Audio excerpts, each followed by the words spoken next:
10号到12号是我11号到12号。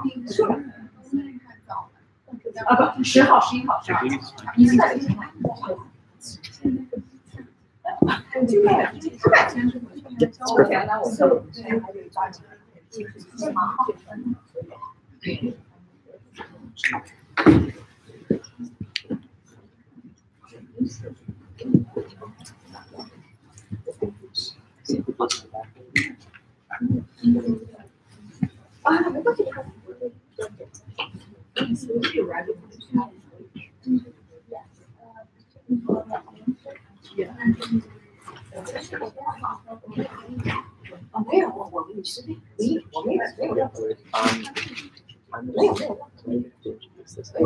Just give it is there a mic up there?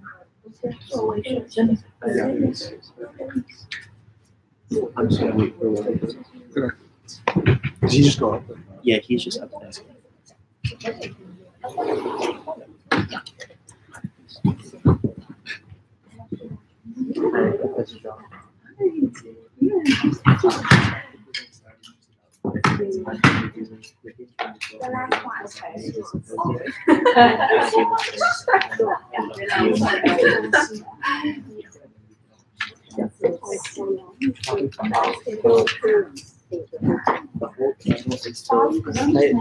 Let me just check. I just want to check. So I just see the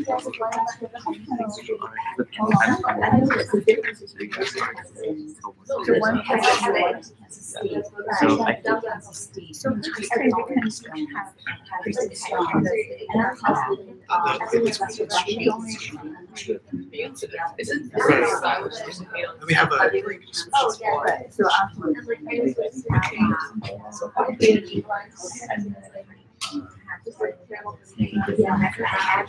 Yes, that's right. Yeah. Oh,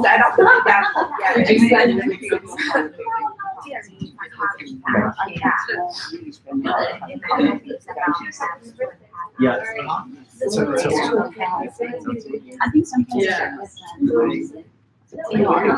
So we did like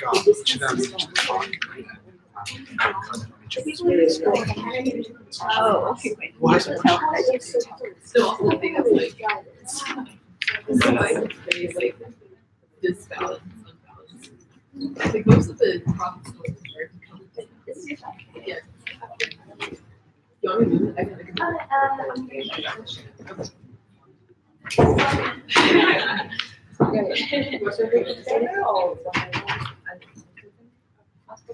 Should we do it right now?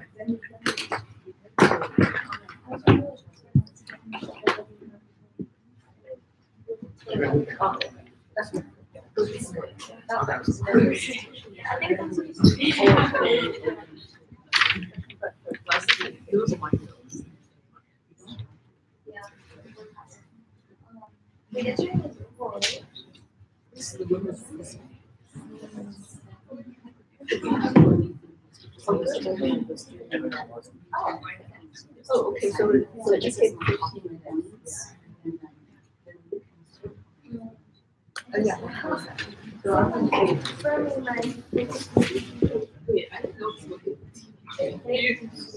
yeah, I was a big fan of shredded.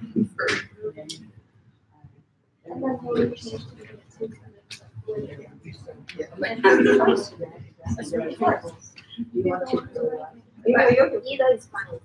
So Do that pen? Oh, yeah. that is fun too. Yeah, that is fun. Yeah. It's really historical. I'm second. Oh, not bad. Yeah. So you want me to know? Oh, yeah. Okay. Yeah. Okay. You know what's in the job? I think I'll do it.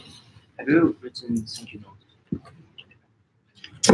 Hi, if everyone could take their seats, I think we're just about to get started. My name is Jack Dunkelman. I'm the director of Tough Search, and I think we can just get into things. I'll make a very quick introduction. Welcome everyone to the second day of the 11th annual China-US Symposium. I'm going to hand it off to Professor Zhang in a second, and I just want to go over our schedule today really quick. So right now we've got the gender panel, which will be starting right now. So that's from 12 to 1:30. Will be break for about 15 minutes after the panel, after which we will hear from Singaporean Ambassador Ashok Rapuri, who is delivering our keynote address. We'll do the trade panel on international trade that's starting at 3:15 today, after which we will have closing remarks by our director-elect, YJ Chi. So that's kind of it. I want to get into things. So Professor Zhang, I think I can hand off to you. Thank you, everyone.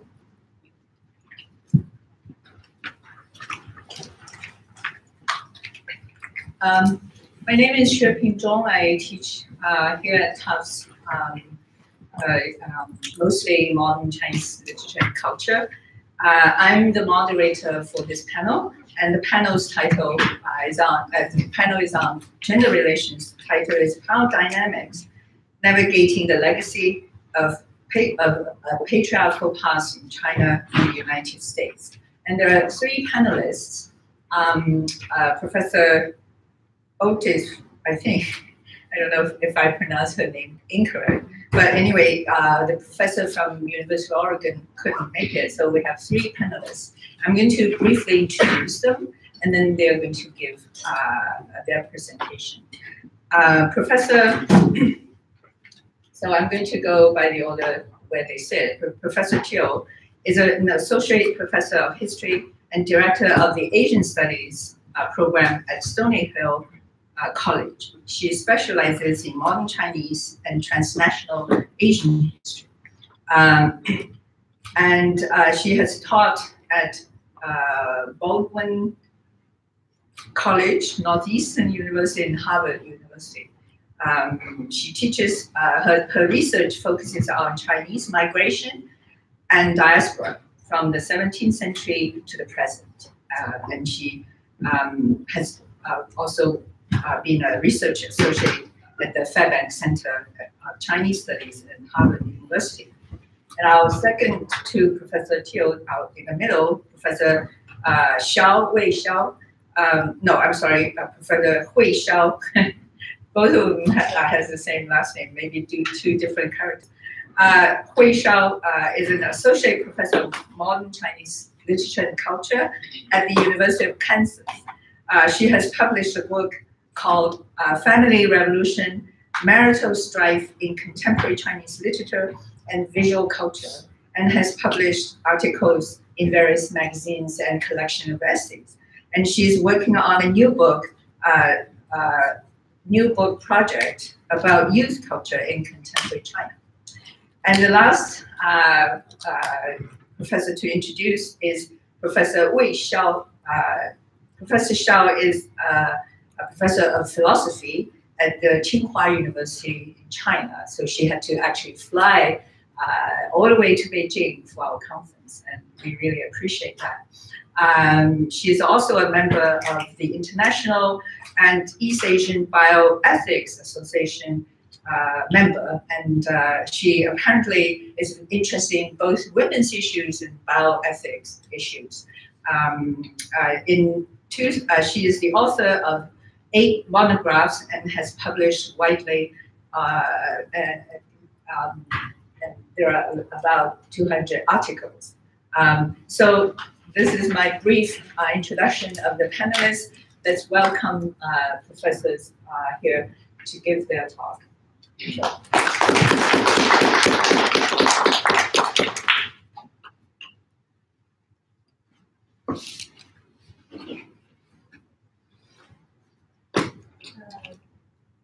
Good morning, everyone. But first of all, I think I'm going to need some help with getting my PowerPoint out. Yeah. And thank you so much for coming to there's not really morning panel, right? It's already afternoon or noon.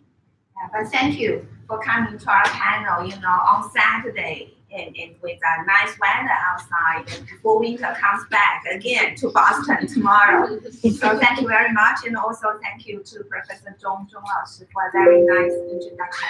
And also thanks to students, at Search for organizing this wonderful event. And they're so young and yet already so competent and responsible. So truly, because my second book is on youth culture, so I think really youth is the future of our world.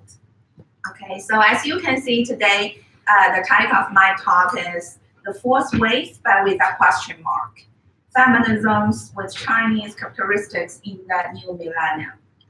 Okay, so let's see. So how do I control this? So if I want to go to, I'm so sorry. If I want to go to next slide. Okay, thank you. So I'm tech illiterate, so bear with me. Okay, so feminism was picked by the Webster Dictionary as the word of the year for 2017.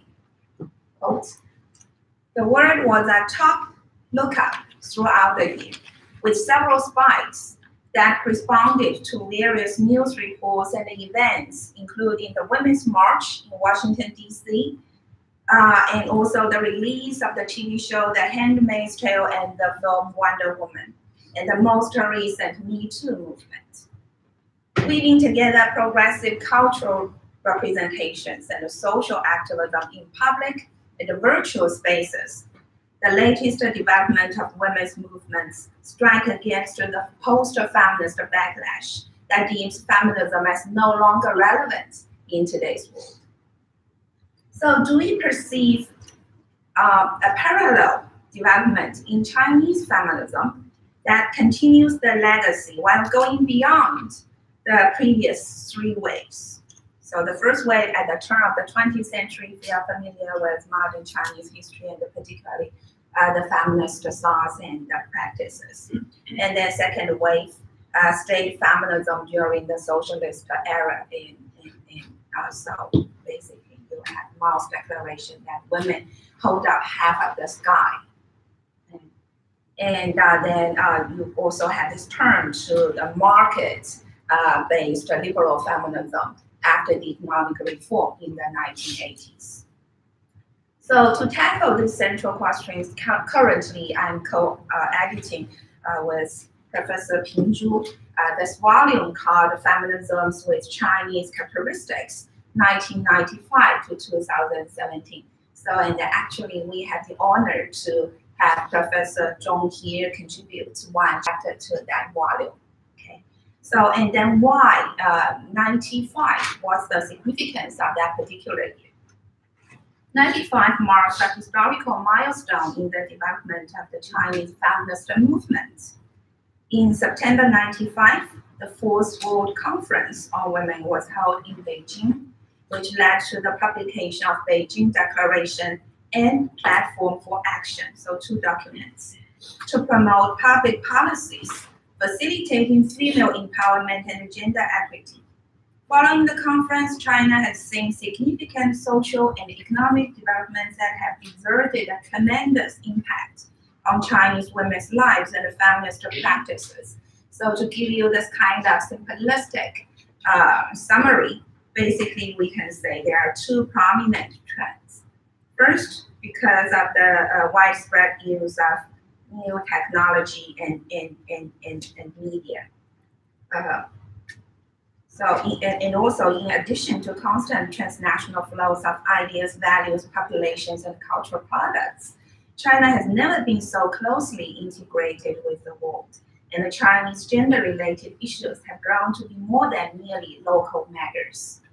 Second, we also see the blossoming of new genres and media products by, for, or about women as essential venues for publicizing new cultural imagination, artistic exploration, and social awareness. So in the face of such a fast expanding female-oriented cultural front and social activism, we decided to use the plural form, feminisms, to include all those heterogeneous developments of Chinese feminism in the new millennium. The central theoretical questions we plan to address include, let's see if we have the slide there. How shall we understand and reposition Chinese feminism in a new globalizing world? Did Chinese feminists break out of the previous state feminism model to become avid followers of global feminism, or are they pioneering various styles of feminism with Chinese characteristics? Is there any historical legacy that has been mobilized and reinvented in contemporary Chinese feminist thoughts and practices? So due to time constraints, and also those questions are just too big for me to tackle, within the 15 minutes that have been assigned to me. Okay, so here I just want to focus on my own project that is also going to be a chapter to this co-edited volume. Okay. So the title, or tentative title, for my chapter is 保姆 Writing and Grassroots Feminism Against the Post-Socialist Patriarchy. 保姆, or nanny, the literal translation, has long been an indispensable part of the Chinese family life. However, despite its long history and ubiquitous presence in the Chinese domestic space, 保姆had never become the topic of the day until the year of 2017, so last year. On April 25th, a 100,000 character article titled, I am Fan Yusu. Some of you might have heard of that title here. One or two. 我是范语素 in original Chinese, was first published on Known Stories, a WeChat public account featuring non-fictional writings.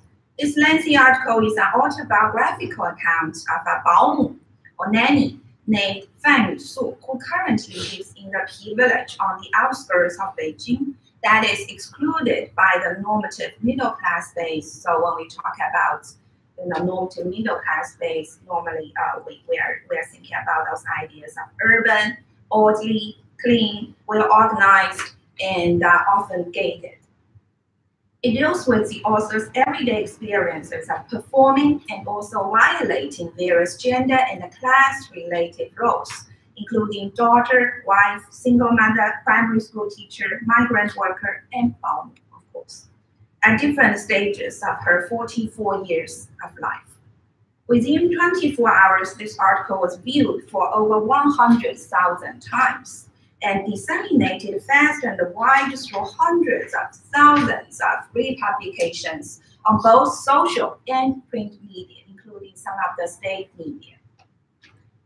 And so here I want to talk about this new phenomenon or economic model called 照料经济. So post-socialist China has witnessed a transforming middle-class domestic space made possible by a new 照料经济. And here I just provided a couple of tentative translations of this term as caretaking economy or effective labor economy. So on the one hand, the privatization of home ownership provides spatial forms to China's socio-economic differences and the middle-class dream of a private paradise, a historic process of as, quote, spatialization class, unquote. So here I borrow the term from Li Zhang, an anthropologist. On the other hand, with the dismantling of the state welfare system, this middle-class dream cannot be fulfilled without the vast investment of time, energy, and effective labor, often designated to be the 保姆's duty in this reconfiguring family structure and gender and class roles. This simultaneous historical process of privatizing and gendering of domestic space bears testimony to a revival of newer conservative gender ethics that redraws the boundaries between male and female, owner and worker, exterior and interior, and public and private.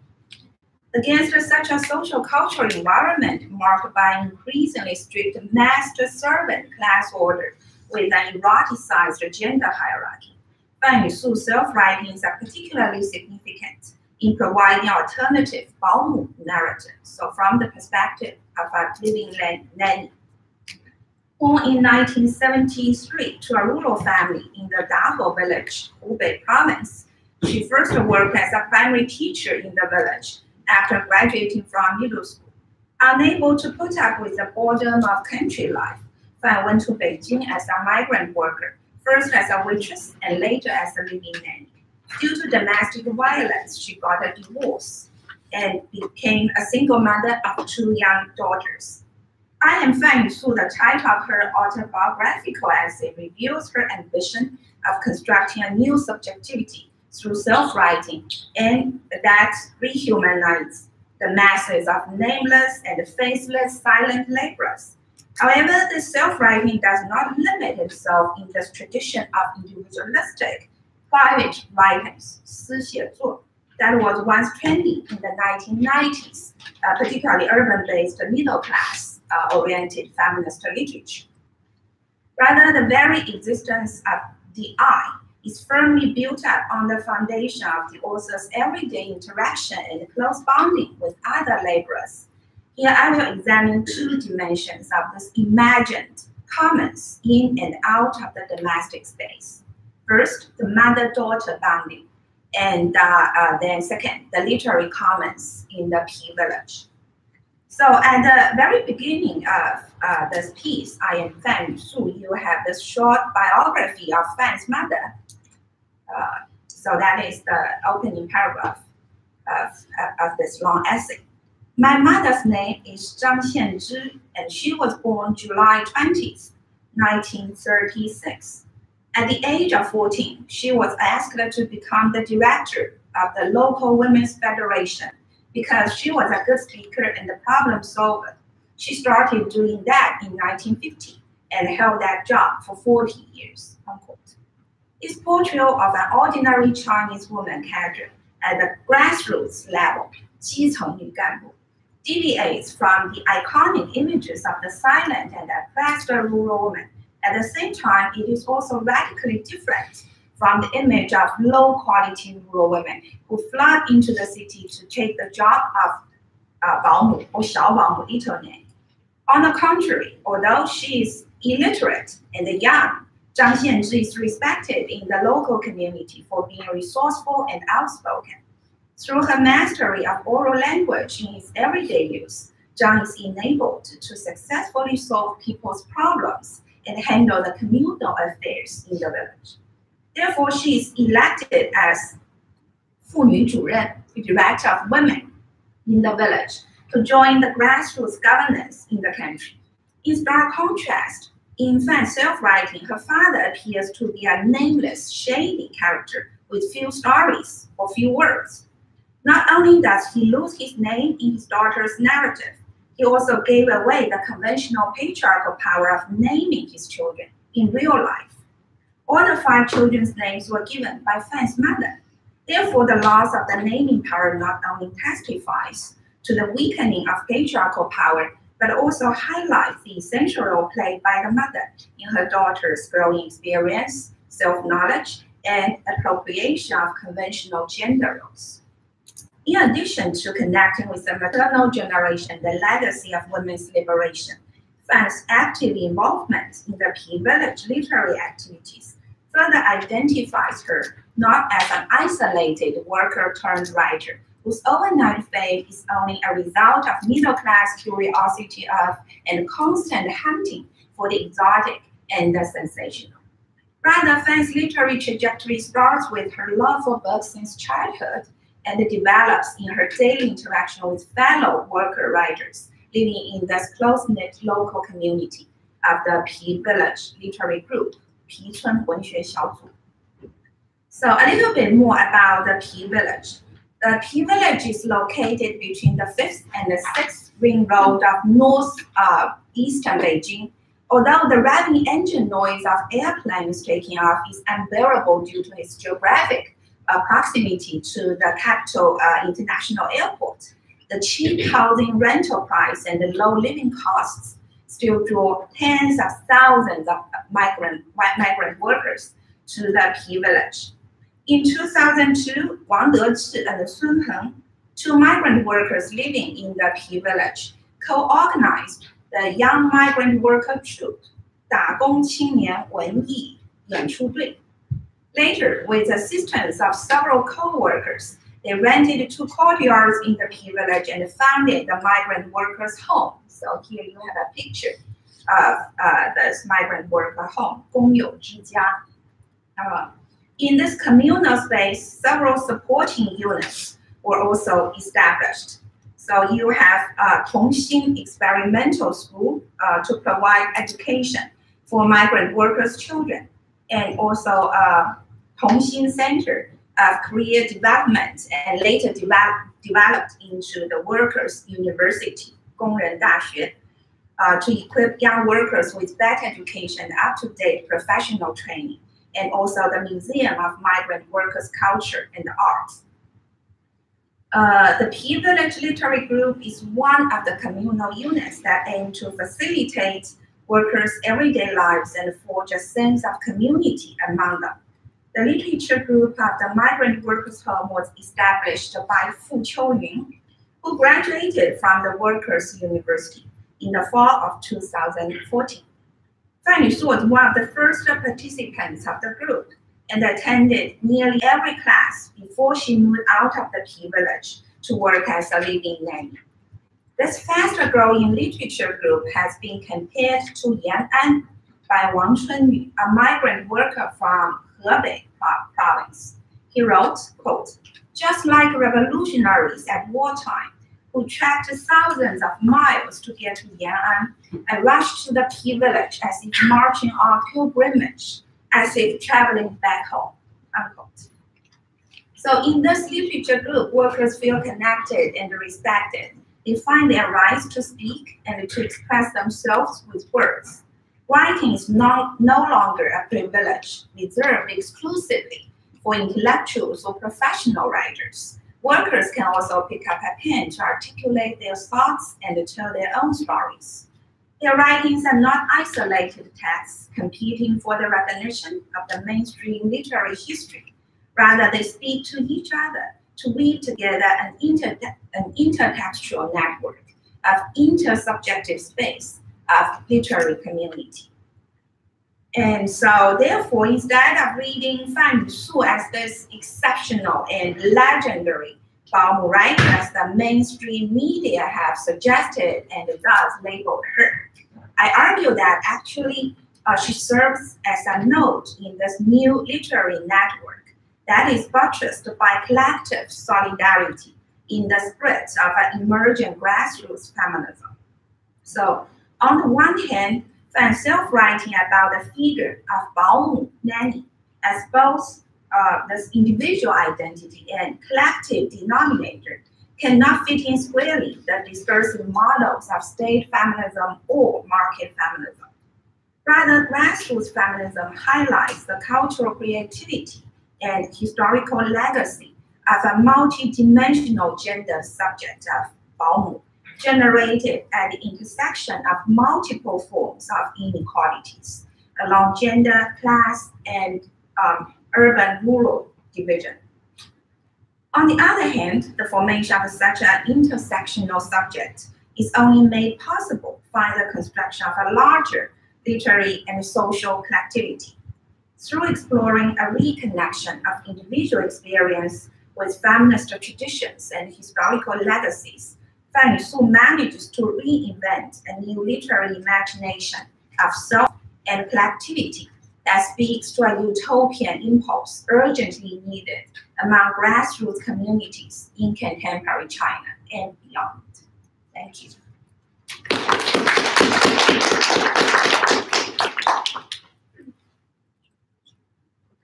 The next speaker, is Professor Hill. Oh.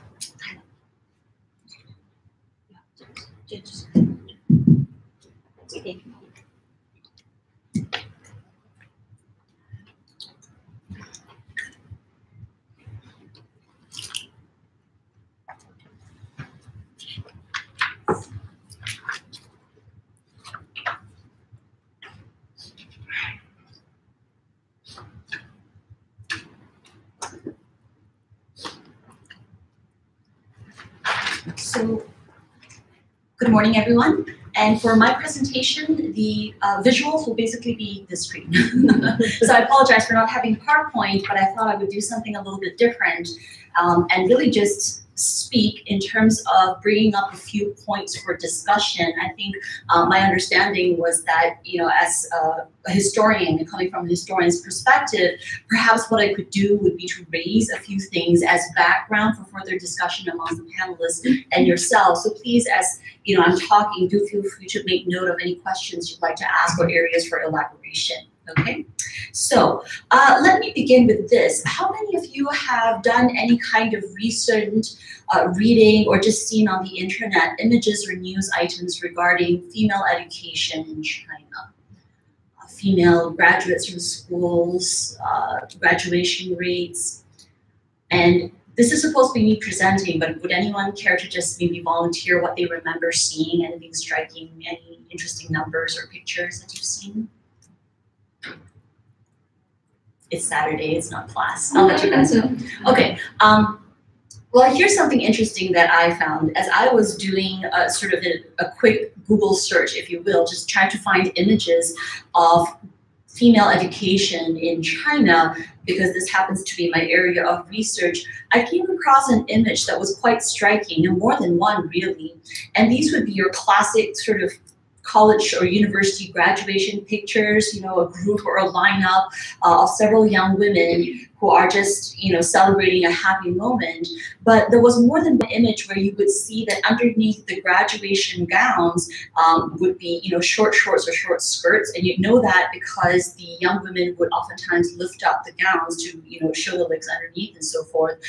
You know, not that that's not supposed to be a commentary on the young women themselves, but I just thought that it was a very striking encapsulation of some colliding impulses, if you will, both a formal celebration of an education landmark in a young person's life, especially for a young woman, right? The attainment of a tertiary degree, that's no small thing, especially given the very competitive landscape in China these days for universities. But then at the same time, a response to maybe social expectations of what young womanhood and femininity and perhaps even sexuality should be. And to me, that seemed like, you know, a very loaded kind of symbolic moment that was worthy of speaking about. If anything, it echoes something that I wrote about recently. So I just came out with a book. It was just published earlier this year. It's called Schooling Diaspora. Within it, there was a chapter based on an article I previously published. The details of it are too much to get into right now, but I'll give you just the title of it. It was called Exotic Flowers, Modern Girls, and Good Citizens. Okay, exotic flowers, modern girls, good citizens. And this was a set of terms that would actually be grouped together at more or less the same point in time in the early 20th century to describe educated women. Okay, educated young women coming out of high school or of the equivalent of college. So in a nutshell, what I'm trying to get at here is to just open up this notion that one can examine the history of women in education in any society, not just in China. I know that part of this panel is to think about power dynamics, not only in China, but also in the United States between the sexes. But if you look at the history of female education, and especially girls' schools, you can actually discern many and oftentimes internally contradictory expectations about girls and women, oftentimes encapsulated or even propagated by the very institutions that we often expect to liberate and to emancipate, right? People often think of schooling as a thing that will free women, free any individual, or free any kind of marginalized group, empower them and allow them to gain a more advantageous position in society. And that can be true, even as the very same institutions at the same time recreate and propagate certain kinds of restrictions and expectations. So, as you can tell, I'm a historian, and one of my key areas of research right now is and the history of women and girls schools, which is what my book Schooling Diaspora is about. And specifically, I look at pioneering English and Chinese girls schools in British Malaya and Singapore from the 1850s to the 1960s. So really during this period of imperialism and then international independence in Southeast Asia. It's impossible to tell that story, though, without referring to what was happening in terms of education movements in China itself, because many of these Chinese schools obviously drew not only their curriculum, their model, but even their teachers and staff and personnel from quote unquote mainland China. Okay, so basically there are these connections between the diaspora and the mainland that I explore. And also another thing that occurred to me as I spent the years doing the research and the writing and so on, is that also in my teaching, I find that it's very difficult to teach on these topics, say history of women, Chinese women, education and so forth, without stretching beyond traditional boundaries. In other words, if I want to talk about colonial Southeast Asia, I have to make reference to China as well as to England and to North America. If I want to teach about Chinese women in the past, it's inevitable that some of my students or my fellow researchers will ask questions about the present and draw connections over time. So just to give you an example, in one same semester at school last year, I would be teaching one course on women in power in East Asia, so from ancient times to the present, Japan, China, Korea. At the same time, I would be teaching an integrated interdisciplinary seminar on the global struggle for female education right now. So, you know, the same students took these two courses, right? They kind of inform each other. So I thought maybe what I would do here as a sort of starting ground for discussion with my fellow panelists and with you is to just maybe share some thoughts about the history and the progression of female education, not all of it, but just some main spotlighted areas, both in the China and the US, and to use that as a way for thinking about commonalities and differences in terms of gender dynamics, perhaps in both places, yes? So the first place to begin would be with a kind of comparative analysis, if you will, between the China and the US, right? How did women get to enter the hallowed halls of these institutions in the first place? Okay, as recently as 1969, when women were admitted to, that's as one example, Yale University for the very first time as college undergraduates, male students wore black armbands as a sign of mourning for the death of an institution that they had understood to be a certain way. Okay, dial back a little bit earlier than that, and let's say in the early decades of the 20th century, women were allowed to enroll in certain graduate programs at Harvard University, but the belief was that strenuous study would make women physically sick, that it would, quite literally, according to a colleague of mine who works in American women's history, it would make their uteruses dry up and fall out. And this was according to a professor of biological science at Harvard who was trying to keep women from joining his program. So how do we get from a place like that to currently, where in both China and the United States, the numbers of women enrolled in undergraduate institutions anyway actually outstrips those of men, okay? And it's, in a sense, a reflection of demographic averages. Like typically there's a slightly larger number of women than men, but we actually know that there are other political and social trends that would argue against that. So that's interesting. I thought I'd talk about differences first and then some commonalities. So between the China and the US, thinking about when female education first began, the story in China, at least in terms of modern education as we understand it, picks up in the mid-19th century. According to some people. And they usually begin that narrative with missionary schools. When Western missionaries basically made their way into China, began to set up, private, quote unquote, modern style schools for girls and young women modeled on those from the West. And these were, of course, religious institutions and very much reliant on the private efforts of missionaries and donors. Now, as a historian, I should also note it's very deceptive to start the narrative at that point, because obviously ideas of education are much more varied than just that model and existed in China for a much longer period before that. But at least for the purposes of thinking about modern institutions and girls' schools, this is oftentimes where the story begins. it's really only in the 1900s that the Chinese state, for those of you students of modern Chinese history would know, China is very much preoccupied with much more pressing economic and political problems. But around that point in the 1900s, 1904 to 1907, the state is persuaded to pay a little more attention to this idea of beginning to educate girls and women, because it is part of their larger effort to save or to preserve the Chinese nation. And so at that point, you have the first state regulations saying that young girls are eligible and in fact, could have a protected right to elementary education. And later on, those regulations expand upwards, right, to correspond with higher levels of education for girls. We flip over to the United States. The contrast is not that strong, actually, because even though you have a very different historical and social, political, everything context, really, the story in the US, it kind of begins in the 1800s, so a little bit earlier than in China, but not by much, okay, by about 50 years.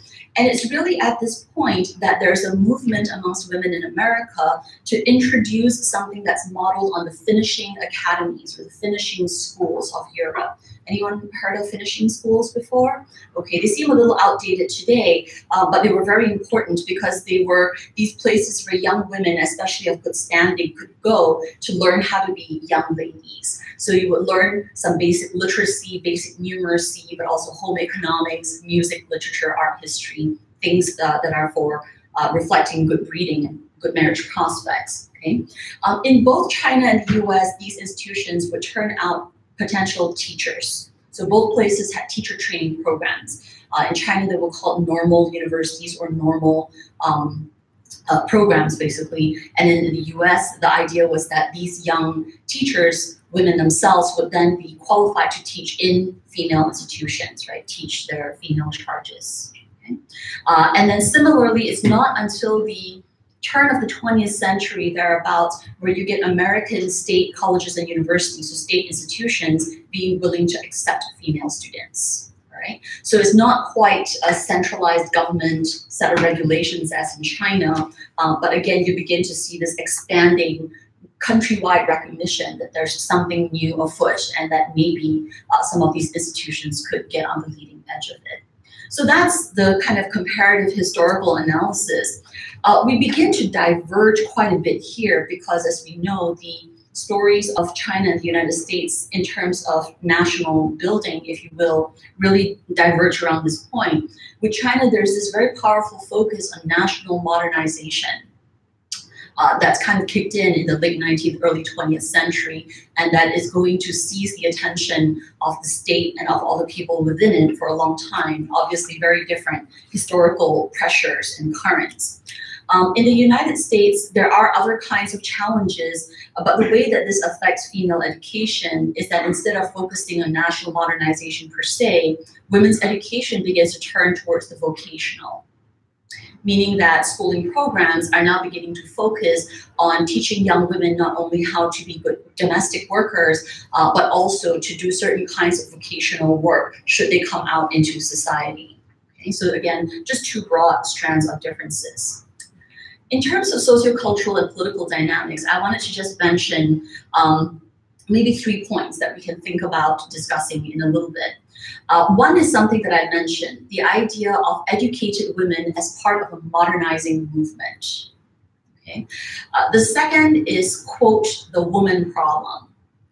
What is the role of women and girls, especially the educated ones, in a new nation or in a process of building a new nation? We think of this as a historical question, and it is, because it took a definite form in the 20th century. But I would argue that even now, as evidenced, I think, by Professor Xiao's presentation and others that you'll hear, that there are always ideas about how to renew and how to push forward a nation, in which case the question remains, what is the place of the educated girl or woman within it?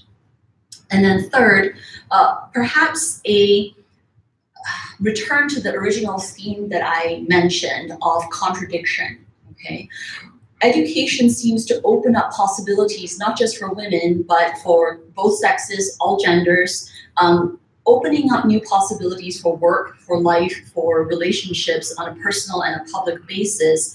But even as the expansion of roles is introduced, the original and traditional roles don't go away. And so for female education in particular, there remains this idea of being able to push further and higher and just more than ever before, but the origin point still hasn't moved, and the roles of wife and mother remain very difficult to get away from. So how do women navigate that particular challenge? Okay. So these are kind of the three main things that I wanted to put out there, and I don't want to go on too long about it because I want to leave time for discussion. But that's basically the points that I wanted to highlight from that rough history that I gave to you. And if I may, I also wanted to just throw out a couple more themes there. And here I am actually taking advantage of the fact that I know that my fellow panelists have expertise in some areas that I'm very ignorant about and I'm very curious about. So one is, again, in this background, right, thinking about the growth of education and capability and so forth, how do discussions about femininity and masculinity now emerge? We know that in the United States, there has been a lot of just new turmoil in discourse, ideas about how to define sex, gender, non-binary identifications and so forth, but also just notions of, how do people define and embody manhood or being womanly, okay? And how is that both transmitted through formal education, but also part of discourse on new platforms and social media? So I'm curious to know in my colleagues' experiences and research how that emerges. And the second one, I think Professor Xiao, our first presenter, has already prefigured it, but I'm curious to know about the current state and the future of the feminist movement or movements and activism in modern China. We all know that this is a difficult and contested area, not just in China, but really everywhere. But in the People's Republic, this is particularly challenged at the moment because of certain restrictions on expression or on political protests and on organization. So everything ranging from television shows. I think some of you may have heard this news article a little while ago, Ode to Joy, right? This very popular, it's called The Sex and the City of China. Massively popular champion of the new style urban woman. But I think there was one episode that got people tied up in knots because one character had her boyfriend dumping her because she admitted that she wasn't a virgin. And that just, everyone's like, what, does this still matter? Yes, it does. No, it doesn't. So, you have things that are seemingly as trivial but as charged as that, to obviously the arrests or the prosecution or the restriction of performance art and protest by women in public spaces about everything ranging from marital status to sexual violence, domestic violence, to the ability to organize and express themselves. So that's a lot of ground, but I just wanted to open these up as possible areas for inquiry, both the expert opinions and knowledge of my colleagues, and also questions and your observations and experiences. Okay, so I'll just leave it right there. And thank you very much for your attention, and hope to learn more from all of you today. Our third speaker is Professor Xiao from Tsinghua University.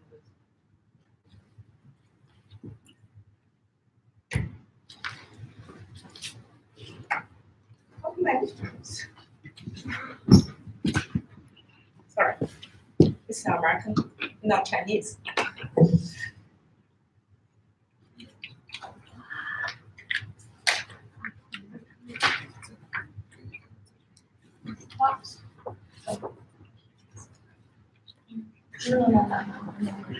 Sorry.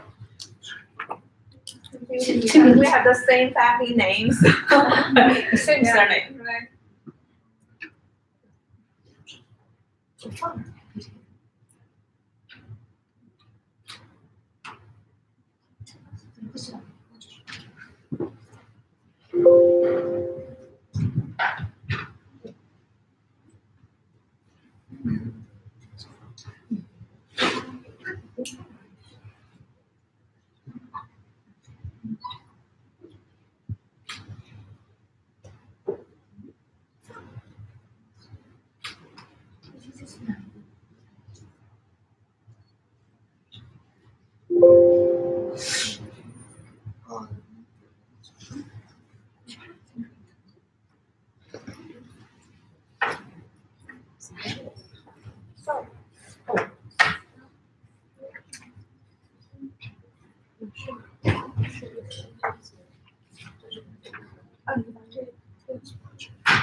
What do you think of this?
Yeah.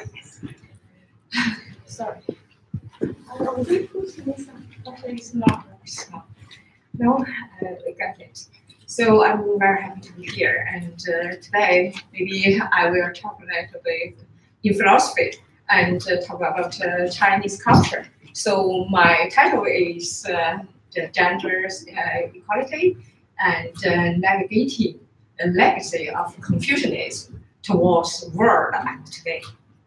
So because last year we have the debate and how to use our traditional and ethical resources to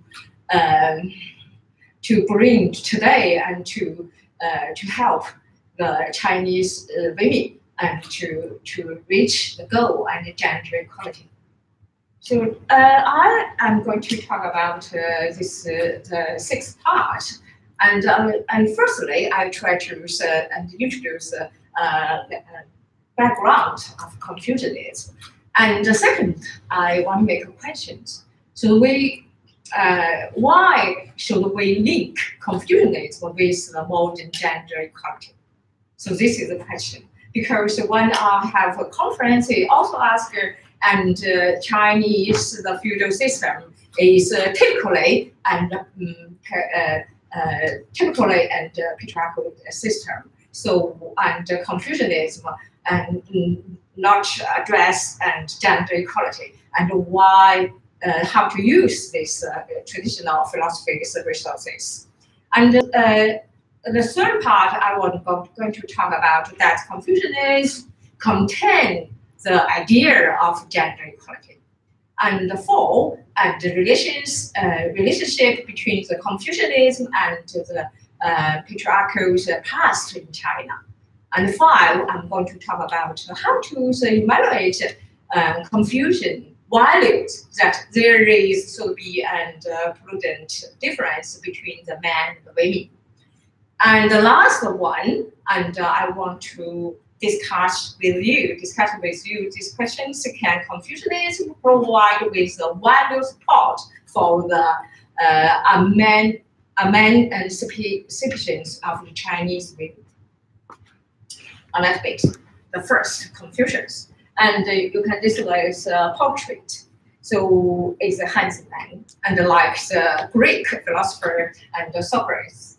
So, and is a founder, and Confucius is the founder of Confucianism.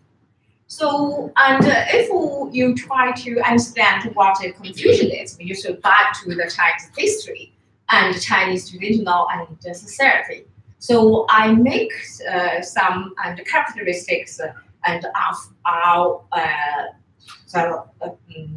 feudal system and Chinese history and the features of traditional Chinese society. So Chinese society is agricultural society. We are living by earth, by land, you know, and the land can't move very easy, and memorable. That means the family members have to live together. So sometimes we say, well, we 4 generations live together. So we address families, and we think of family relations are very important. So, and based on these family relations, and the Chinese society built, established, and feudal system.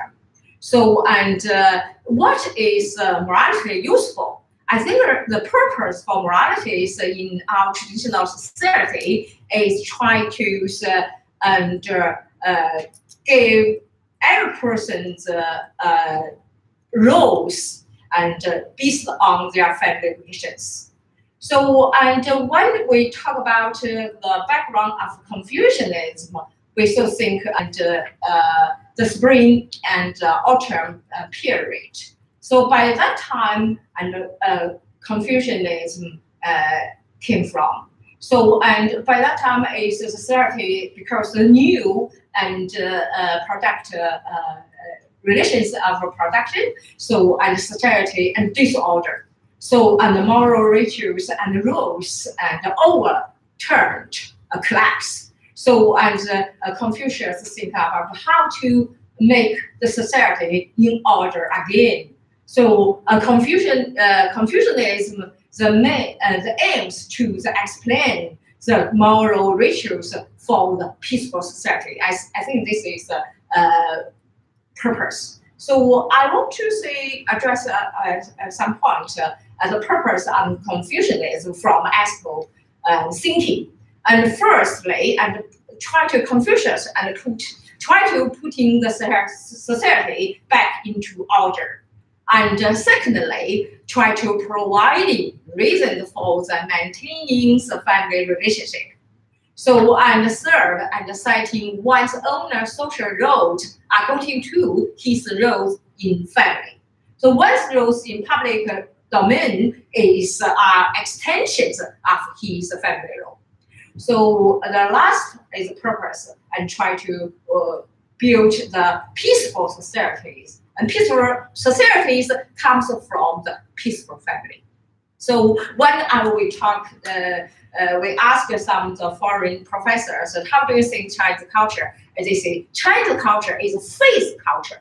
So now in terms of Chinese, we think that our culture is relational culture.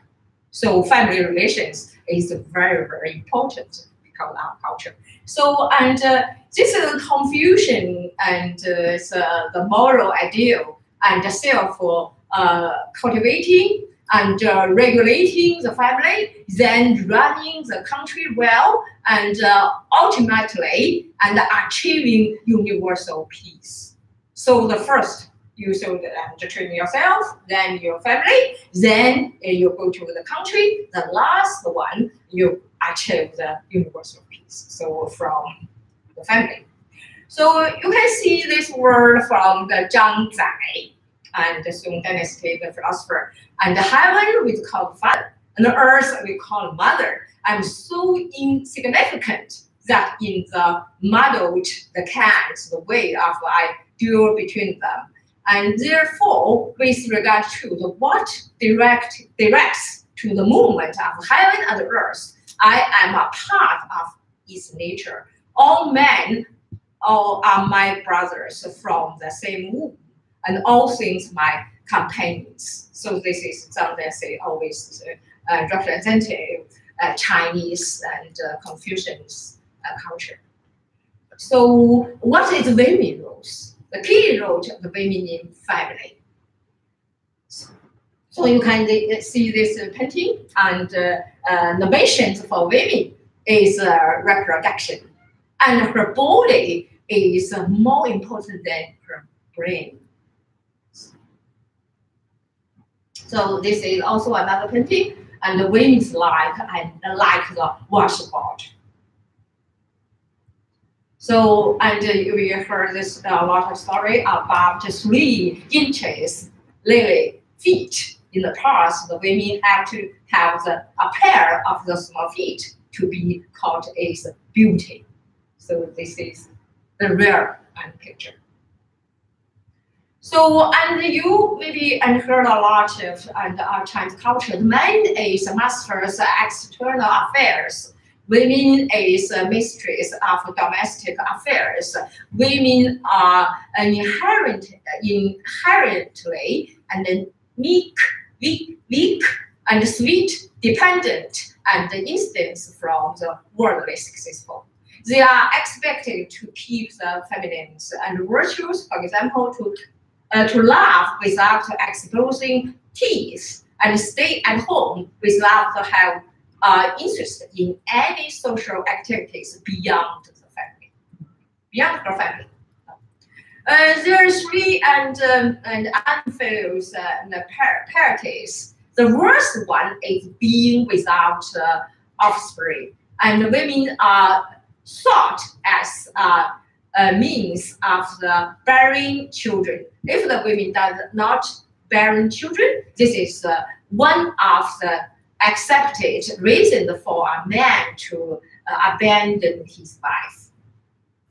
So in this case, we will think out and tradition, and so I think is gender equality is very important for us. So that is the background I introduced. So the second question: why should we link Confucianism with modern gender equality?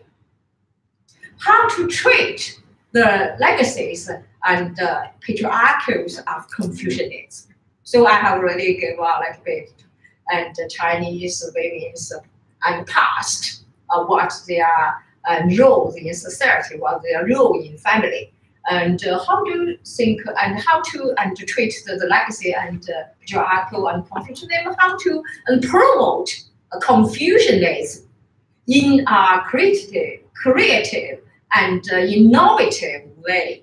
How to value the Confucianism? Is there any correlations between the Confucianism and historical position of Chinese women in the feudal system? How is it linked? Is this possible for us to open up the new model era for the gender equality based on Confucianism? As you know, and gender equality is the basic national policies in today's China. So it's very high level. It's a national policy in today's China. But you will find a lot of things use gender inequality and gender and discrimination. So employment and participating in government and political affairs, and equal pay for equal work between men and women, and the family violence, also sexual harassment.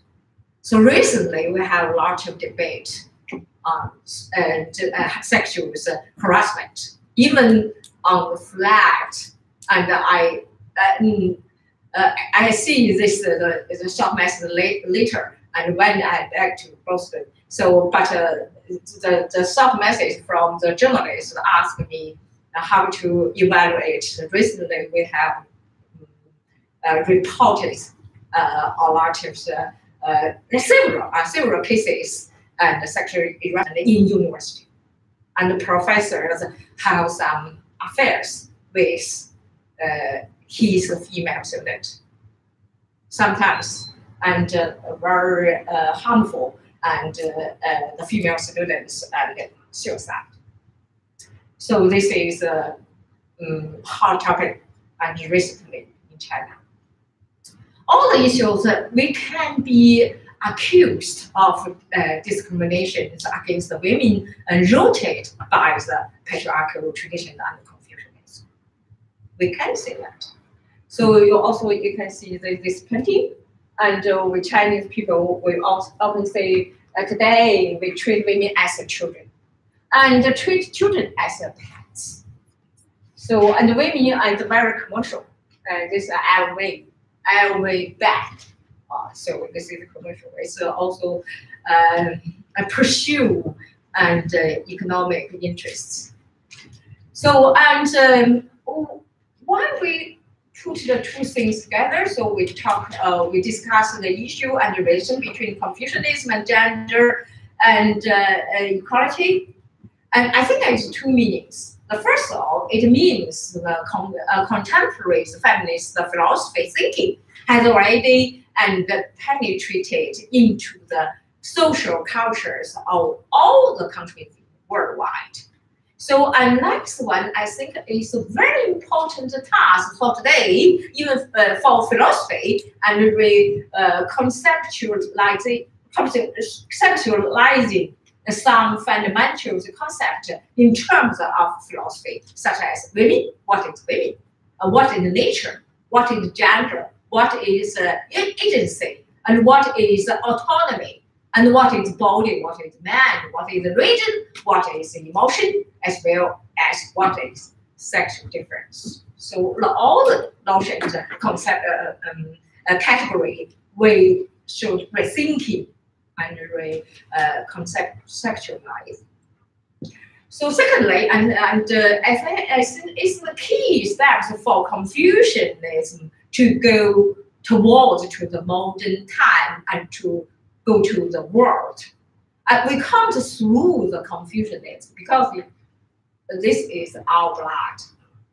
So we have to keep it, but how to change it? So every feminist movement is culturally and relevant. So Confucianism is the unique value of the Eastern society. The people not only need to discuss Confucian concept of the women and its influence theoretically, but also join the changes of international feminist movement with the local culture features. So what is the Chinese local culture features? I think Confucianism. So this is a two-way process and transformation. On the one hand, we introspect on the confusion with the feminist methodology. When I teach gender courses in my university, we also address a lot of questions about what is feminist methodology. And we discuss impact of the Confucianism on women in positive and negative way. On the other hand, when the feminist way of thinking is introduced into the Confucianism, and the new and white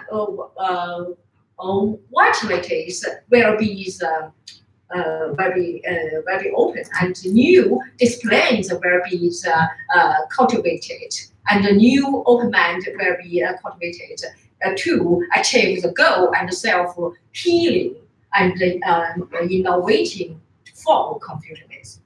So the third one, I want to ask questions that Confucianism contains the idea of the gender equality.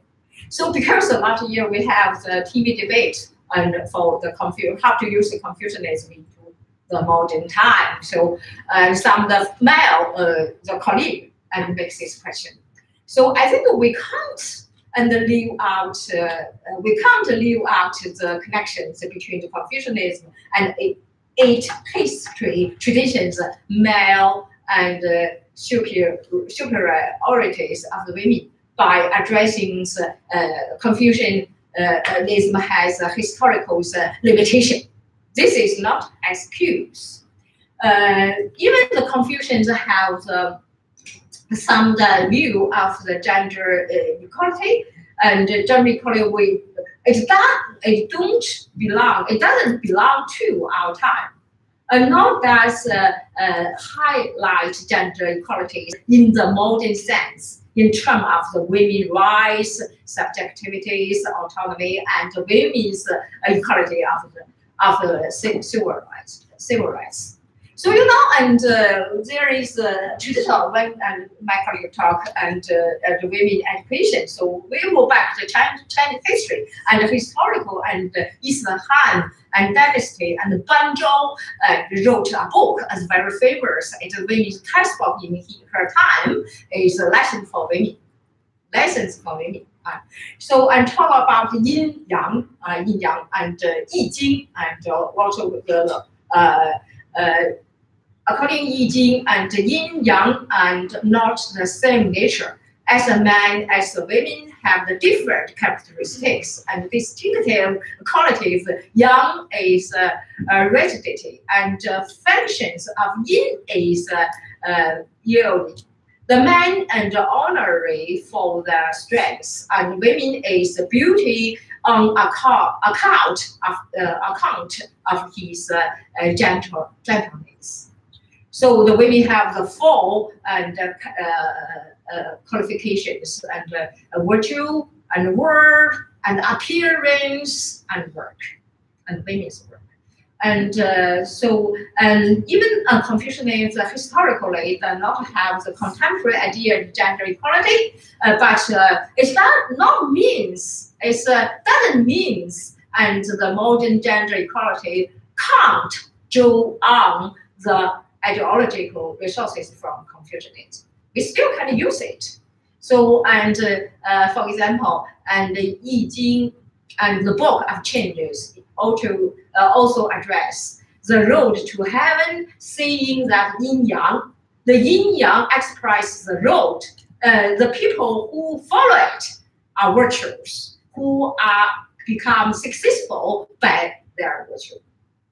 And if people, I think if people try to break the dualism of the between the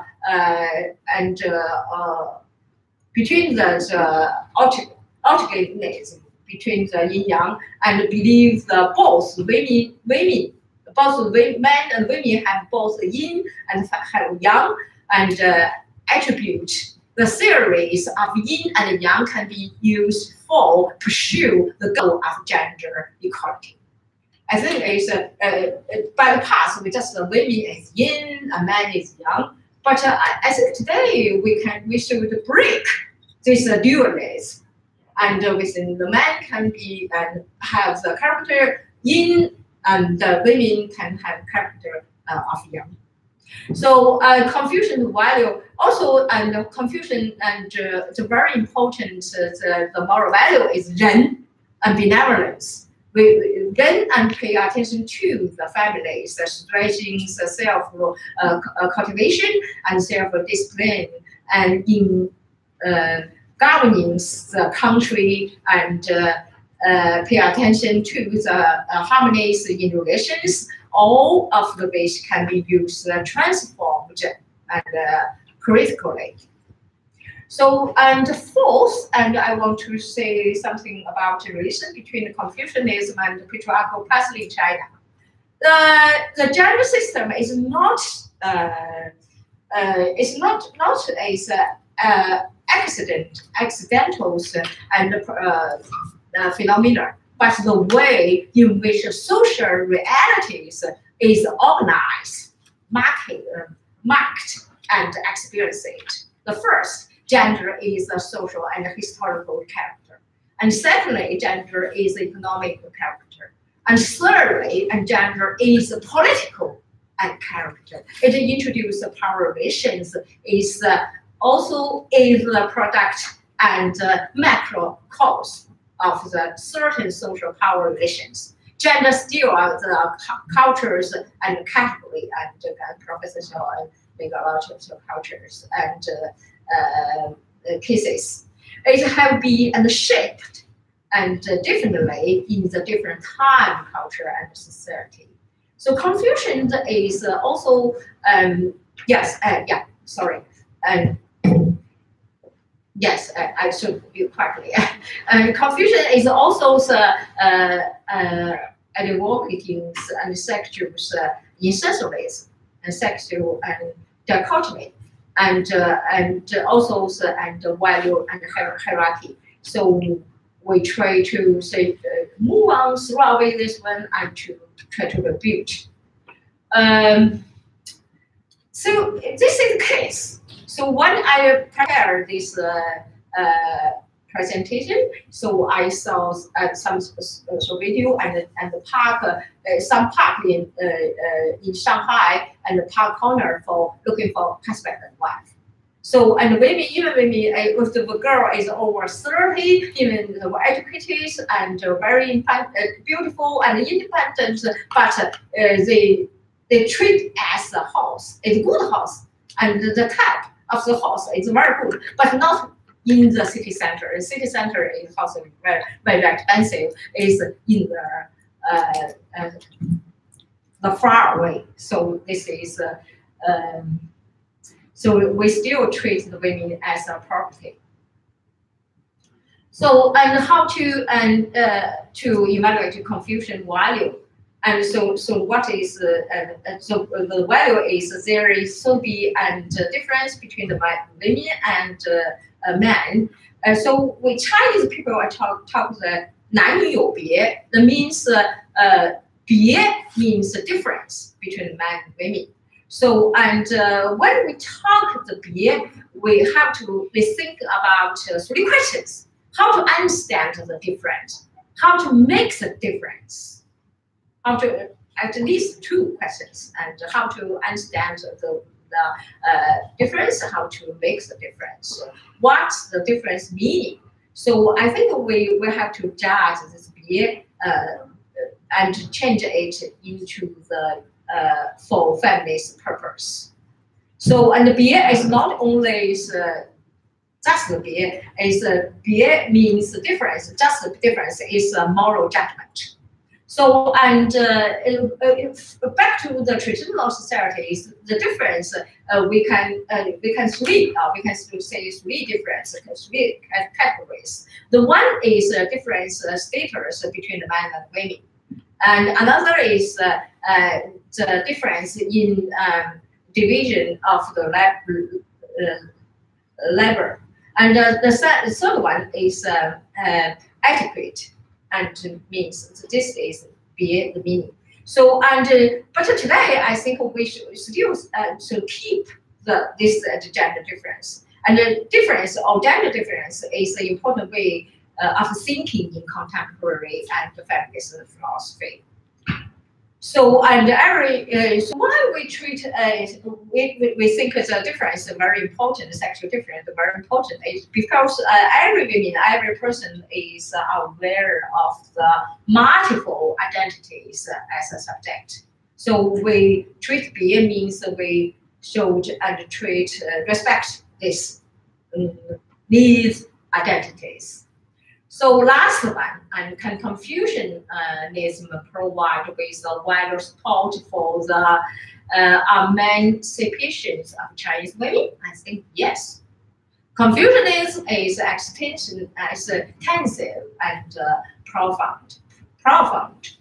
There is many positive ideologies and resources, which are urgently to be need for innovation. So in Chinese we talk a lot of innovation and transformation, and keep peace with the times and world.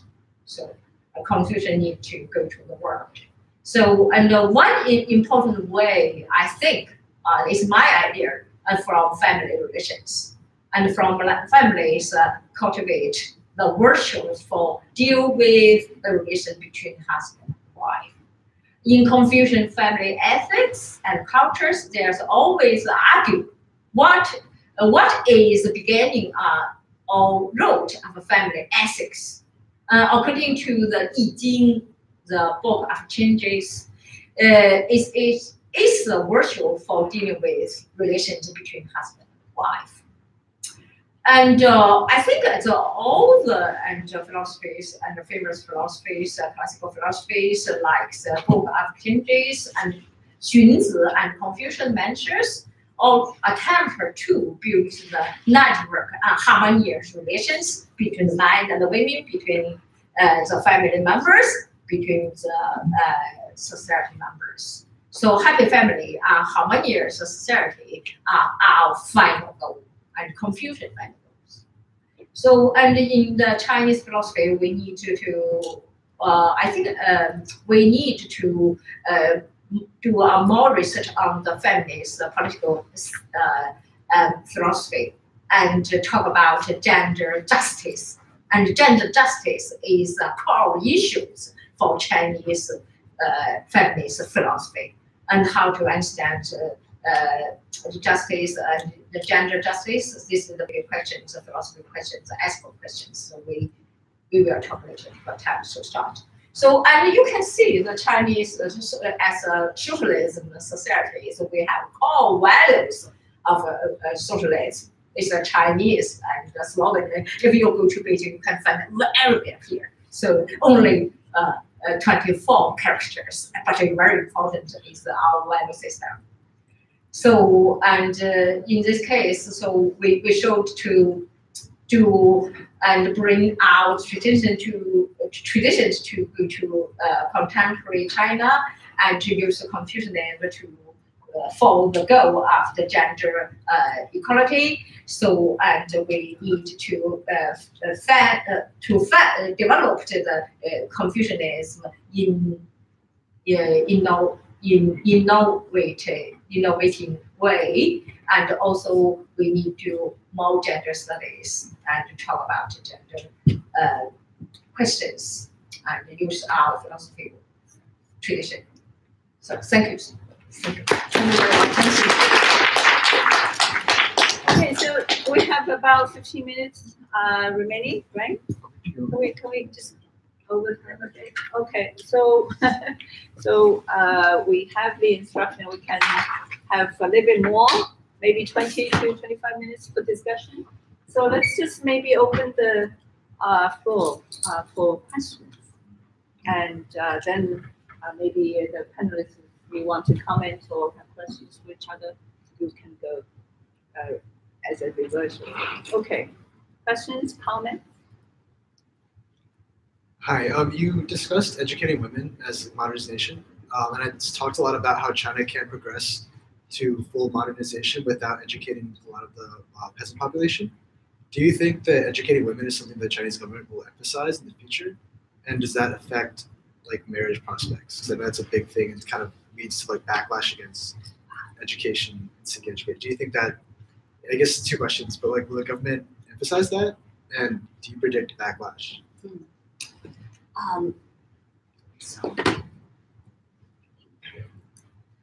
Thank you.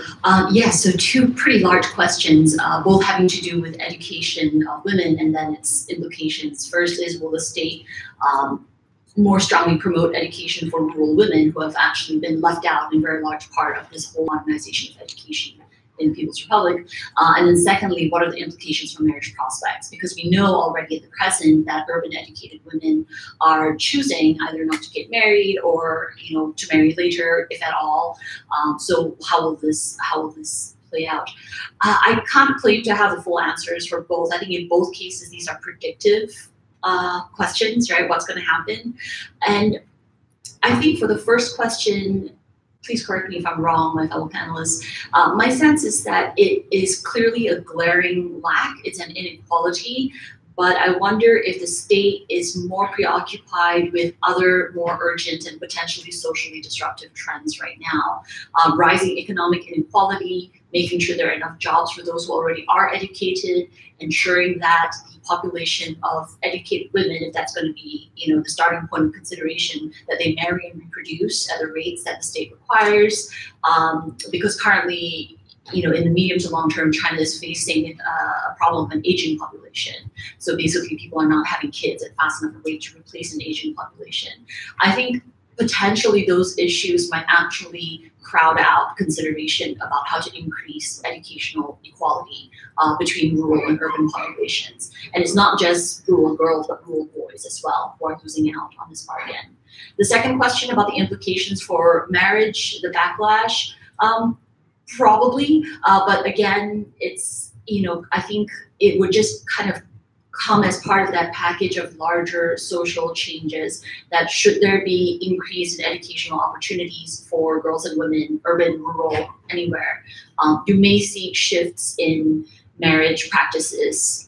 And that's not purely due to education. I think there's a correlation, but I think a rethinking of social norms, social relations, it's definitely something that you see more obviously in urban areas and amongst more educated and wealthier, young women. but it's definitely part of a general discourse. I think it's part of the resistance that you might see in rural areas as part of that. I'm just going to throw this out there because this reminds me of it. There was another news article that came out not too long ago, I want to say this year or last year, the BBC, there were, not just BBC, there were leaked videos from these schools for virtue. Have you guys heard of them? Right, schools for virtue, and these were more in not purely rural areas, but smaller cities, smaller towns. And these are formal institutes where families can send their daughters to learn traditional virtues. Unfortunately, that would usually come out in the form of performing physical tasks like menial labor, or in some cases, I think studying traditional Confucianism.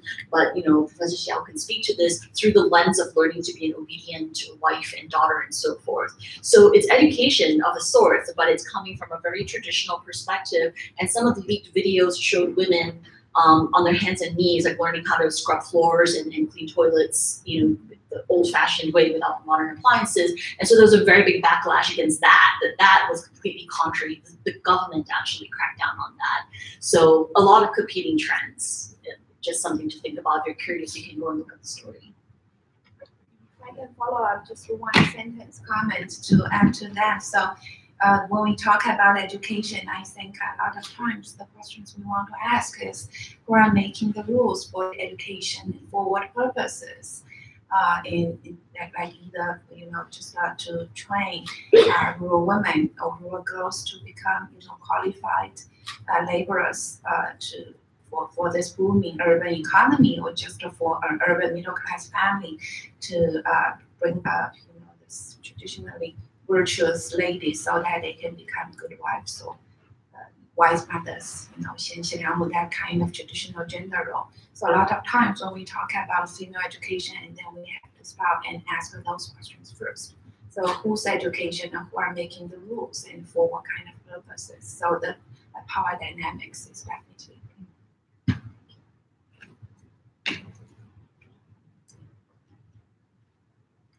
Hi, so a follow-up question from that because just the first question that reminds me of like the domestic workers that are really serving the urban economies. A lot of like working women wouldn't have survived without their mothers like taking care of the children, and they hire people to take care of the children, and that's presently everywhere else too. So I'm really glad Professor Xiao bring into like that urban rural dynamic as well. And then what do you think like the role of these people are in the urban economy? Particularly, they're trained not just to fulfill a wife's and a mother's job, but to become someone else's housewife. Thank you. That is a very good question. So basically for the particular role of domestic workers or nanny or baomu in Chinese, and I would say they play this essential role in today's, not only in the boom of the urban economy, but also in this whole cultural imagination of the middle class family, as this fulfillment of domestic bliss, personal happiness, this private paradise. And I think without baomu, you cannot just imagine, this whole thing will happen.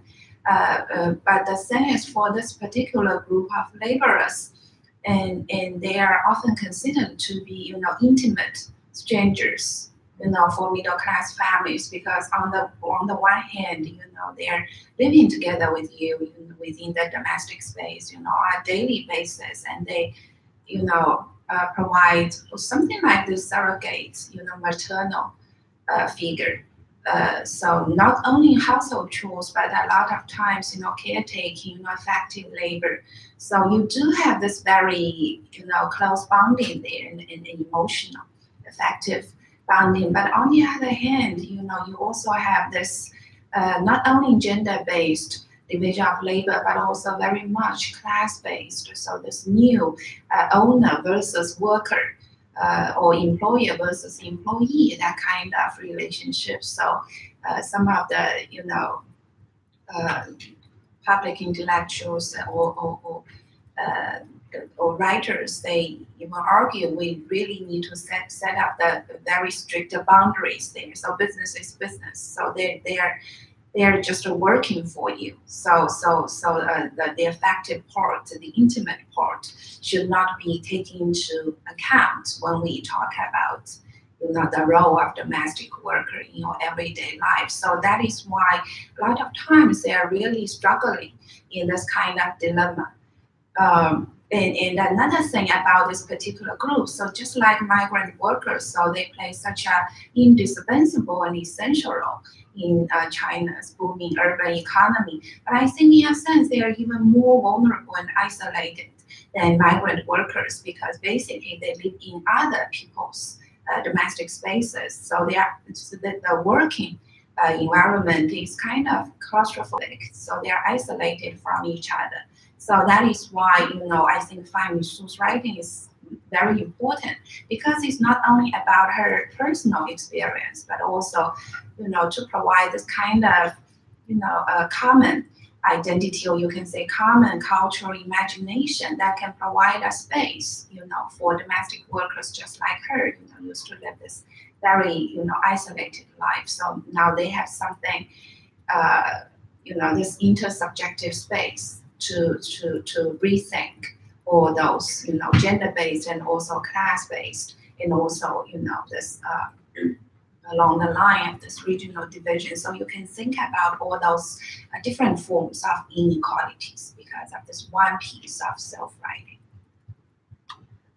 If I may sort of piggyback on that, I can't help but be reminded, and Professor Xiao actually, I'm sure already knows about this, but I'm very much reminded of the domestic worker in imperial context. Once again, you cannot help but draw lines between the past and the present and also very different social and cultural contexts. But in contemporary United States, let's say, taking what's geographically familiar, you do have a culture of the domestic caregivers, whether it's for childcare, for elder care, which is a huge looming social problem right now in the US. And a lot of times that kind of care is given by individuals, women who are migrant, usually international migrants, and then you have a class difference and you have a race difference, you have migrant status difference, all kinds, and lack of protection as well with regard to employment and legal provisions. And you also see this if you go back into imperial times where for example, I do Southeast Asian studies, and if you look at Southeast Asia, a lot of the European colonial families had local women be not only the baomu or the nannies, the caregivers, but there's another term which I found so interesting that's not used now. It's naima, which is the surrogate milk giver. Basically, some of these nannies, wet nurse, exactly, they would actually breastfeed the children that the biological mother would not. And so you have like this very profound kind of intimate strangeness where on the one hand they were physically dependent on these caregivers to help keep their children alive and thriving and well, and for many years these substitute maternal figures would hold the children, they carry them around, they teach them to walk. So you have these very physical closenesses. But a lot of colonial writing focuses on the struggle that these families had to cope with this idea of their dependence and their closeness, the fact that the young children would grow up in the colonies and think of these nannies, if you will, as like their mothers, or closer than their mothers. But then at the same time, colonial writing would talk about everything from like body scent, body odor, to what the nanny was wearing, to how close she can hold them, to the accent that the children might adopt. They would learn to speak their European language, but with the nanny's accent. Even today, I think you'll still find with migrant workers from the Philippines and Indonesia and Burma, people still have that problem in the domestic space. So it's so pertinent, I think, and so loaded. Thank you for the question. Did I say something? Yes.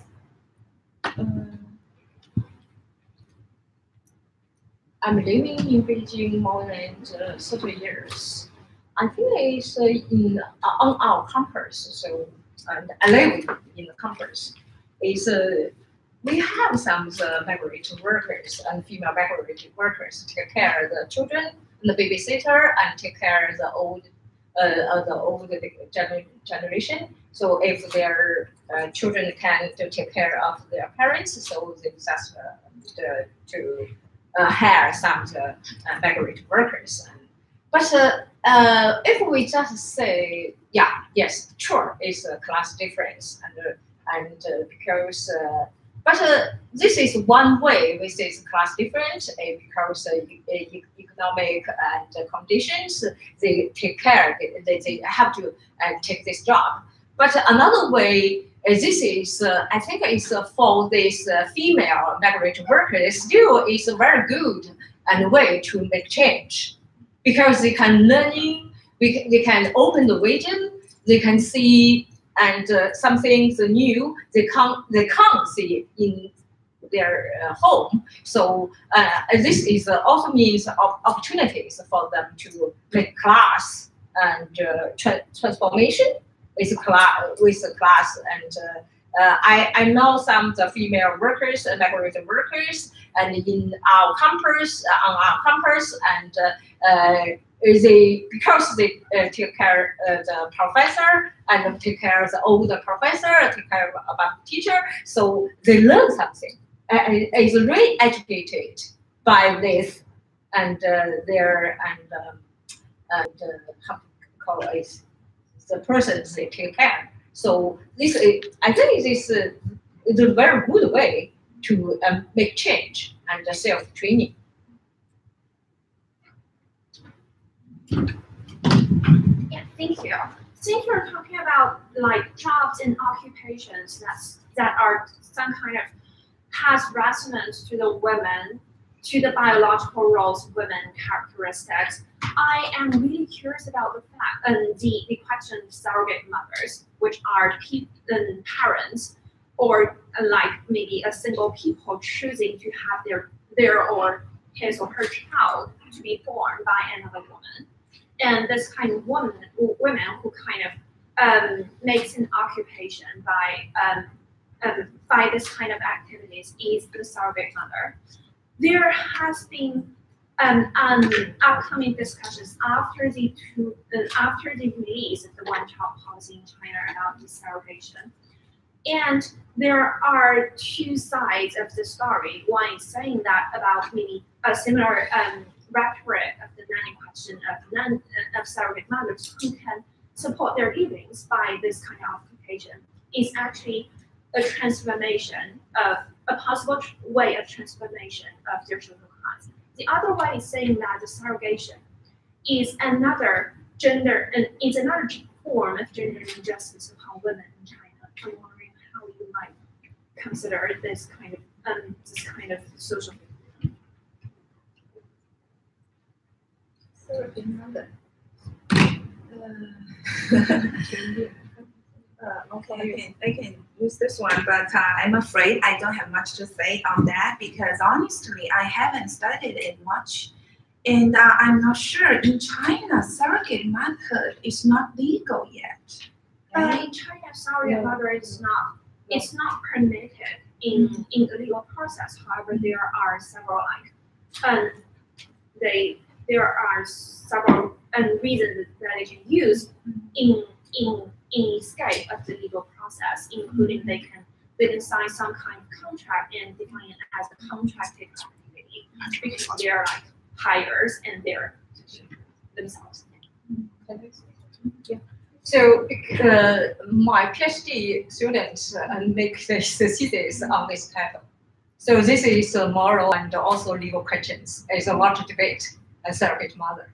So actually, they say, we can't say the surrogate mother in China is illegal because they have done a lot of the agency and on the ground to do this. So I joined the TV debate and in Shandong province, Shandong and the TV station, and we talk about this question.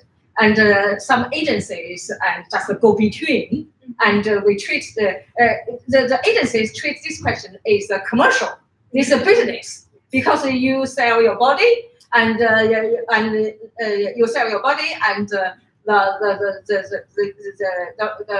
young couple try to have their children.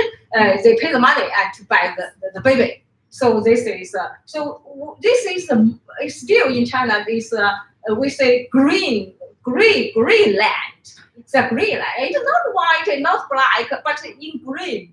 So we can do something, and someone do this is very secretly, but you can't. We don't have the law to the. We also have some regulations to don't allow these things to happen. But this happened because it's not law. So we just talk about. So do we have the law like this, the surrogate mother, and legally, or we have law and just to stop these things? So this is a very hot topic in China. Is ethical questions and also legal questions. So, but this happen, rarely happen. So you can see the Google and Baidu. You can see a lot of people, a lot of girls try to sell their body. So we also say, and is a surrogate mother is this surrogate mother is the prostitute, because the prostitute sell their sexuality, but this and the surrogate mother sell their body and sell the capabilities of reproduction. So we also say this is and reproductions surrogate prostitute. So this is a very good question. So a lot of debates in China in now. So we need to push this government and the legal and institute and make some law to stop these things. To stop. Yeah, in my view, and this is different views. I was told that the time's up. That was the last question. Yeah. One more. Okay. Just one more. Yeah. Last question. Hello. Anyway, my question is directed at Professor Xiaohui. So you talked a lot about like grassroots activism and stuff. So which reminded me instantly of like WeChat, and which is like the most, I think the most popular Chinese social media right now. And there are a lot of like official like public accounts that publish articles about like feminism or like LGBTQ rights. So I think that's one of the most, I think, I guess, accessible ways for Chinese people to like kind of propagate their own thoughts and stuff. I mean, although like the government like jumps in like censor things at times, like I guess like all the time, but like there's still like ways to like kind of move around that. You can like screenshot it or something, screenshot the article before it's like censored and stuff. But so like theoretically, I think it's a very good way to spread out a lot of progressive ideas. But at the same time, I also think it is in practicality limited to certain readers. So, like for example, the women in more remote areas, they might not have cell phones, or they might have access to WeChat, but because of the cultural and social environment they're in, they might be less likely to follow those official accounts that talk about such problems. So can you talk a little bit more about like the advantages and limitations of WeChat as a channel of grassroots activism, or like just activism from the people, not, yeah. Thank you. That is a wonderful question, and I think you can write a book about it. So you know the advantages and disadvantages, so the limitations about the use of social media. And also, first of all, let me clarify a little bit. So when I talk about grassroots feminism, so I think that this word grassroots can be understood in different levels, because in this particular case about 贩书, grassroots, of course, is about migrant and domestic workers, very much about the economically disadvantaged group, so that type of grassroots. But also we have a different sense of grassroots, when we talk about this new movement called YFA, Young Feminist Activism. So most of them are urban-based and well-educated and middle-class young people, young girls specifically. But in a sense, they are also on the margins of the this very male-centered power dynamics. So in that sense, they can also be referred to as this grassroots group, and also not having no affiliation with any kind of state. governmental agencies. So in that sense, we also use the word grassroots. And so I want to turn from Fanyu to this particular group. And actually, I have some photographs about this group. So very young, about your age, perhaps a little bit older. And so for their feminist activism, and I think there are several things quite unique with this new wave of feminist activism, because first of all, they have very specific actions with very specific genders for each campaign. Like the most recent one is this Me Too in China. So very much about anti-sexual harassment, and they are very good with using social media, including WeChat and other platforms and venues. And so most recently, one of the YFA, the young feminist activists, collected 8,000 plus signatures with her cell phone, from I think 94 universities all around China to petition against sexual harassment on campus. So a cell phone and also social media is essential for organizing this campaign to make it possible, because basically speed is vital here, because once you post a petition, it might get deleted or blocked like in 5 minutes, or like you have 5 minutes, it's a bit exaggerated, but in 24 hours or 48 hours sometimes. So that is why speed is essential here. And with social media and also with cell phone, you don't even have to sign, just scan the QR code and then they will collect your signature. So that is one thing, so that this use of new media.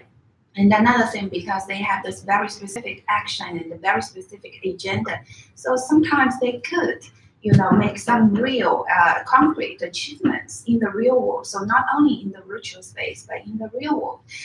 So again, to following up about this particular petition with 8,000 plus signatures, and actually after they submitted that petition, and even the authorities, they gave in, the Ministry of Education, they promised to establish some long-term mechanism, to prevent this type of sexual harassment from happening again on campus. And another thing is they are very good with using popular culture, and so combining everything, popular culture and use of social media, new media, and also street performance, and to make their action a series of actions and campaigns, each with a very specific agenda. And sometimes, they did achieve some success. So this anti-sexual harassment, Me Too in China, that is one thing. And another example is this anti-domestic violence. So they hold several campaigns, and again, with the use of social media, they got to, coordinate this movement in several cities at the same time around China. Without social media, you cannot do that, right? So this simultaneous movement in different parts of China. And so because of this collective, so collectivity, that is another word I want to emphasize here. So it's not really only about, identity politics, the individuality, but this new kind of grassroots collectivity with the use of social media. So that is why you have the passing of the first anti-domestic violence law back in 2015, about 3 years ago. So again, because of the collective efforts. Thank you. Thank you. Okay, let's thank the panelists for their presentations, and thank you for joining us. Thank you.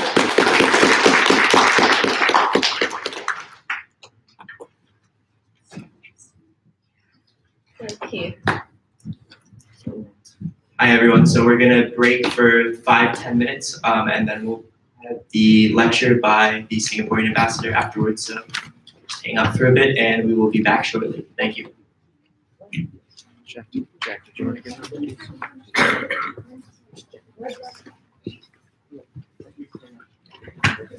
Oh, for me too. Thank you very much. Thank you. 谢谢，谢谢，真棒。Thank you. 我有看见，就是我对，就是我现在在那个地方是有。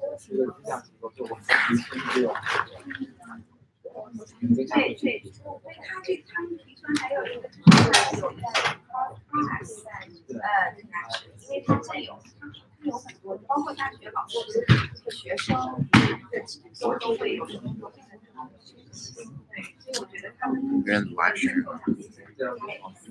Wait, oh, it's on YouTube. Wait, why don't we split stream it on Facebook?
Yeah, I know.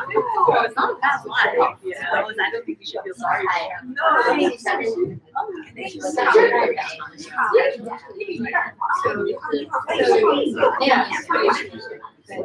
Yes.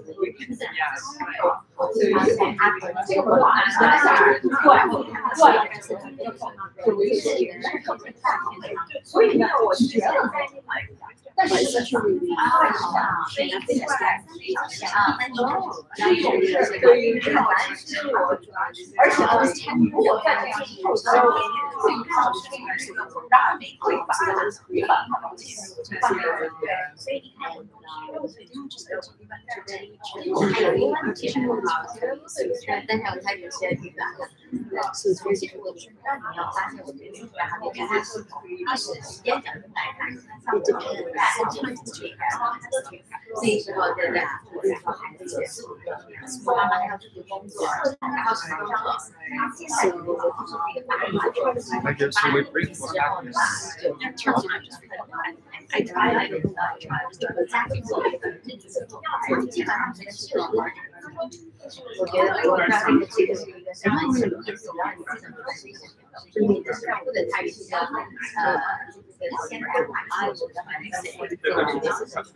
That's what I suspected. I first suspected. Yeah. Well, also my name. My friend. Yeah. And if there's an H, usually it's Malaysia, and no H means Singapore, right? Is your friend from Malaysia, Singapore? That usually explains why. So, well, thank you very much. This is great. 上我还跑来，没有，我倒是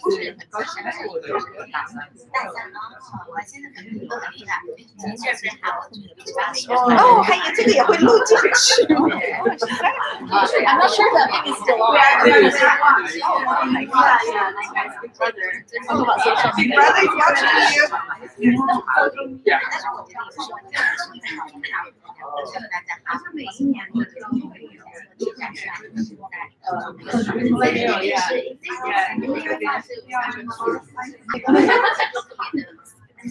而且我告诉他，很多是然后还有撞到所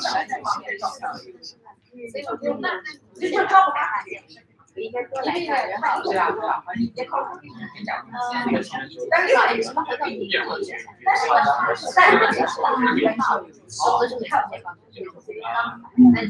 然后竟然还把多少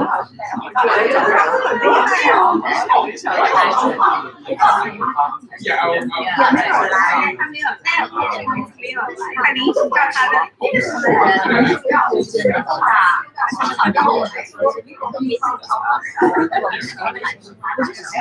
然后没有那么虽然他不是太看到每天。所以我现在是感好。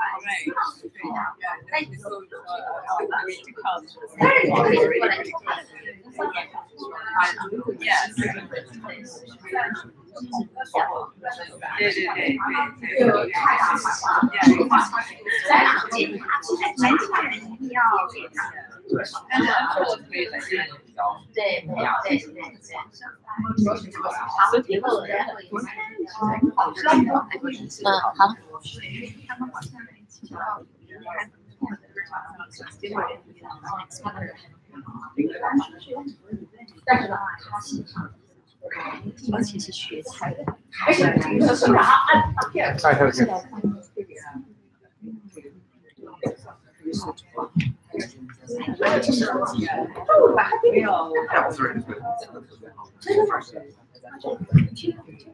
我听懂了，但是我一个人没有。没有，其实我就是我们然后现在做的是特别有了这个，而且其实我觉得这个也是哎，你刚才怎么不装一次？